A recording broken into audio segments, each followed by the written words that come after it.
जी students, तो अब हमारा अगला टॉपिक है ग्रोथ और development in animals. Embryology is the branch of biology which deals with the study of growth and differentiation which is undergone in the embryo, जिसके नतीजे में एडल्ट ऑर्गेनिज्म जो है वो फॉर्म होता है। और ये सारे इवेंट्स को इंक्लूड करते हैं, जिसमें एक एग फर्टिलाइज होता है और फिर वो एक छोटे से बेबी की शक्ल में जो है वो नशोनुमा पाता है, और फिर वो हैचिंग के फिनोमिनॉन से दुनिया में वजूद में या बर्थ के फिनोमिना से वजूद में है। जो डेवलपमेंट है वो मुख्तलिफ स्टेप्स हैं, इरिवर्सिबल स्टेप्स हैं। और ग्रोथ जो है वो तो एक जानदार की जिसम में तमाम ज़िंदगी चलती रहती है। तो अगर हम इसको देखें यहाँ पर एक चार्ट की मदद से, तो गैमेट फॉर्मेशन है सबसे पहले। ज़ाहिर बात है, मेल में स्पर्म्स बनेंगे, फीमेल में एग फॉर्मेशन होगी। स्पर्म जो है वो एग तक पहुँचेंगे और उसको फर्टिलाइज़ करेंगे। फर्टिलाइजेशन जो है वो फ्यूजन है ऑफ एग एंड स्पर्म। उसके बाद जाइगोट बन जाएगा। जाइगोट डिप्लॉयड सेल होगा।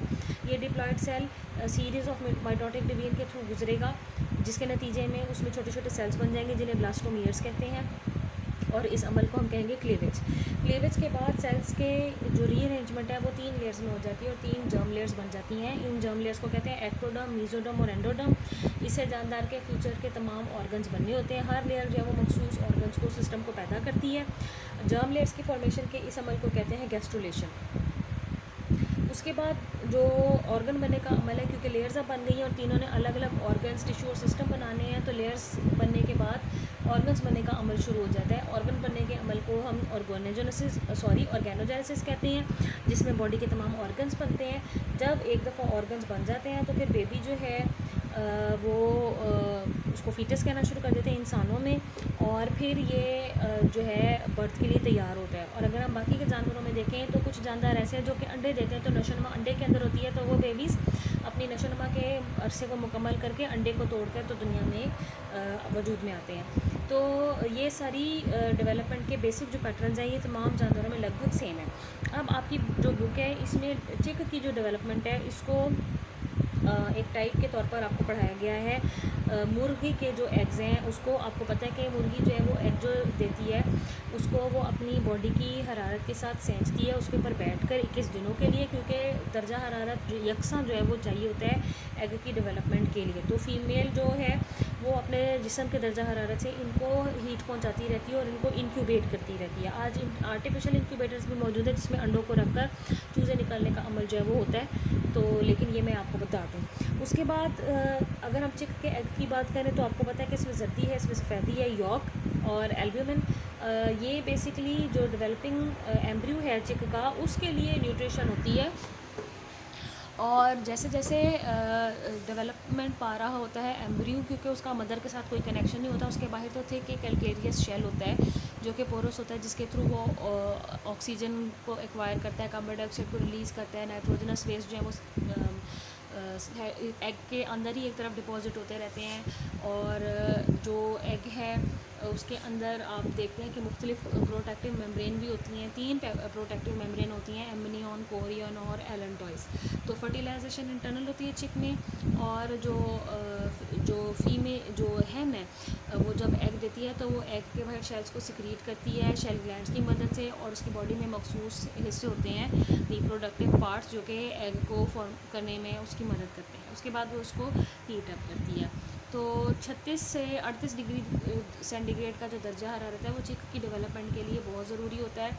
और ये मुर्गी 21 दिनों के लिए जो है दर्जा हरारत मेंटेन करती है, जिसके बाद जो चूज़ा है वो एग शेल को ब्रेक करके डेवलपमेंट मुकम्मल करके इस दुनिया में वजूद में आता है। अब ये आपको इन्होंने क्लीवेज आपको दिखाई है कि आप देख रहे हैं कि सेल की फॉर्मेशन है।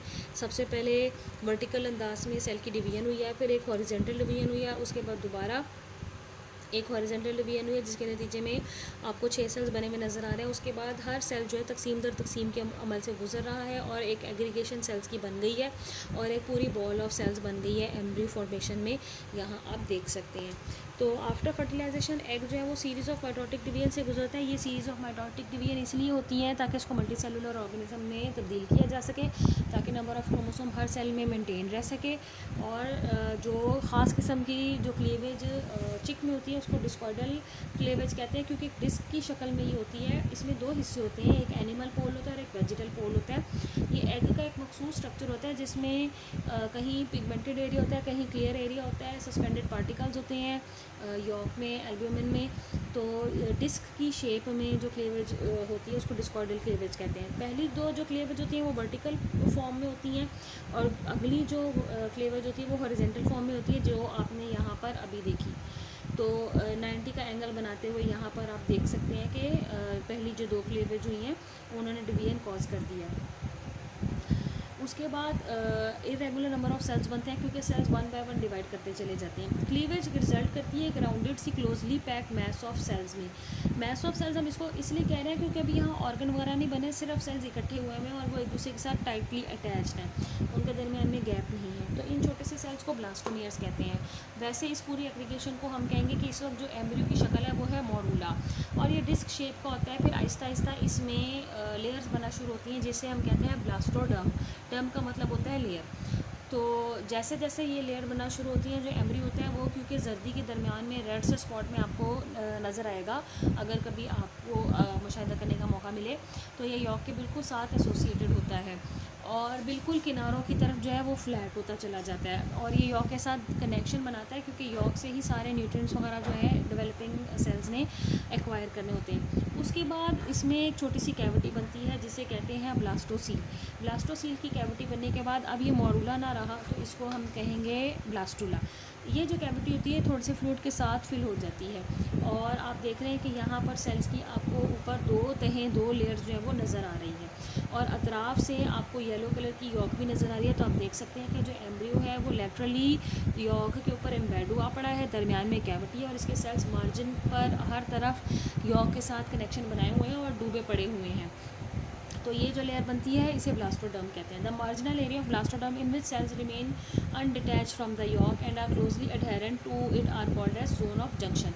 तो इस डायग्राम में आप देख सकते हैं कि ये किनारों पर जहाँ पर सेल्स यॉक के साथ जो येलो कलर की आपको दिखाई गई है उसके साथ कनेक्शन बनाए हुए हैं, क्योंकि उन्होंने यहाँ से न्यूट्रिशन को अब्जॉर्ब करना है। इस हिस्से को जहाँ पर यॉक के साथ सेल्स का कनेक्शन बना हुआ है जोन ऑफ जंक्शन कहते हैं। फिर आहिस्ता आहिस्ता यहाँ पर आप देखते हैं कि सेल्स जो है वो माइग्रेट करना शुरू करते हैं। कैविटी जो है वो दूसरी कैविटी में चेंज हो जाती है, आर्केंटीरॉन बन जाती है, उसे गैस्ट्रोला कहते हैं। सेल्स के ऊपर की तरफ arrangement of cells and movement of cells की वजह से एक लंबी सारी स्ट्रीक बनती है जिसे प्रिमिटिव स्ट्रीक कहते हैं, और सेल्स अपने आप को 3 लेयर्स की सूरत में जो है वो अरेंज करना शुरू कर देते हैं। पहले जब 2 लेयर्स बनाते हैं तो ऊपर वाली लेयर को एपीब्लास्ट कहते हैं और नीचे वाली लेयर को हाइपोब्लास्ट कहते हैं। इन दोनों लेयर्स के अंदर मुसलसल जो सेल्स होते हैं वो मूवमेंट कर रहे होते हैं, वो डिवाइड एंड रीडिवाइड कर रहे होते हैं।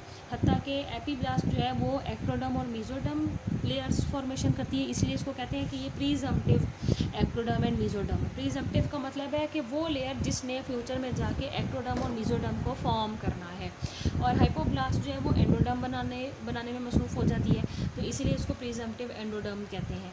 हत्ता कि 3 लेयर्स बन जाती हैं, और यॉक सैक एक थैलीनुमा मेम्ब्रेन होती है जिसके अंदर सेंटर में जो है वो एम्बेड होता है, और आसपास तमाम जगह जो है वो फ्लूइड डिपॉजिट हुआ होता है। तो ये जो ट्रांसलूसेंट एरिया अपीयर होता है यॉक से हटकर उसे एरिया पेलुसिडा बोलते हैं। तो यहाँ पर आप देख सकते हैं कि जब इंक्यूबेशन शुरू होगी, एग फर्टिलाइज्ड हो गया और हैन ने उसके ऊपर बैठकर उसको सेंचना शुरू कर दिया है, इसको दर्जा पहुँचाना शुरू कर दिया है, तो डेवलपमेंट शुरू होने के 18 घंटों के बाद आप देख सकते हैं कि पीले रंग में जो आपको नज़र आ रहा है हिस्सा वो यॉक है, और हाइपोब्लास्ट आपको नज़र आ रही है जो कि फ्यूचर की एंडोडर्म है, और ऊपर वाली जो लेयर है आपको नज़र आ रही है वो एपीब्लास्ट है। एपीब्लास्ट फ्यूचर में एक हिस्सा एक्टोडर्म बनाएगी और एक हिस्सा मीजोडर्म बनाएगी। दरमियान में आपको कैविटी नज़र आ रही है ब्लास्टोसील ऐसे ऐसा ख़त्म हो जाएगी, इसकी जगह नई कैविटी बन जाएगी जिसे हम आर्केंटीरॉन कहेंगे। आपको सेल्स की मूवमेंट भी नज़र आ रही है, इन्हें हम माइग्रेटिंग सेल्स कहते हैं। दरमियान में एक गड़े की सूरत में एक स्ट्रीक, एक लंबी सी धारी सी पैदा होती है सेल्स की इनवर्ड मूवमेंट की वजह से, जिसे प्रिमिटिव स्ट्रीक कहते हैं। तो ये हिस्सा है, और नीचे की तरफ भी क्योंकि यॉक मौजूद है, एम्ब्रियो के अंदर एम्बेड हुआ है, तो उसको सब जर्मिनल स्पेस बोलते हैं। इसी तरह आप देखोगे कि 25वें आर के बाद अब सेल्स में बाकायदा लेयर फॉर्मेशन जो है वो खुलकर सामने आ रही है, और नोटोकॉर्ड बनना शुरू है। नोटोकॉर्ड जो है वो प्रिमिटिव वर्टिब्रल कॉलम का हिस्सा होता है, ये स्केलेटल एक्सेस होता है जो कि सपोर्ट और मूवमेंट के लिए फ्यूचर में वर्टिब्रल कॉलम बनाएगा। लेकिन नोटोकॉर्ड जो है एम्ब्रियो की डेवलपमेंट के दौरान जो स्केलेटल एक्सेस है ये वो मुहैया करता है, और इसके ठीक ऊपर जो है न्यूरल ग्रूव गड़ा बनना शुरू होता है, जिसका अगला हिस्सा ब्रेन बनता है और पिछला हिस्सा जो है स्पाइनल कॉर्ड बनता है। तो ये जो पूरा नर्वस सिस्टम के बनने का अमल है, उस वक्त हम एम्ब्रियो को न्यूरुला कहना शुरू कर देते हैं। तो पहले ये मोरुला बनता है, फिर ब्लास्टुला बनता है, फिर गैस्ट्रुला बनता है, और उसके बाद ये न्यूरुला बन जाता है।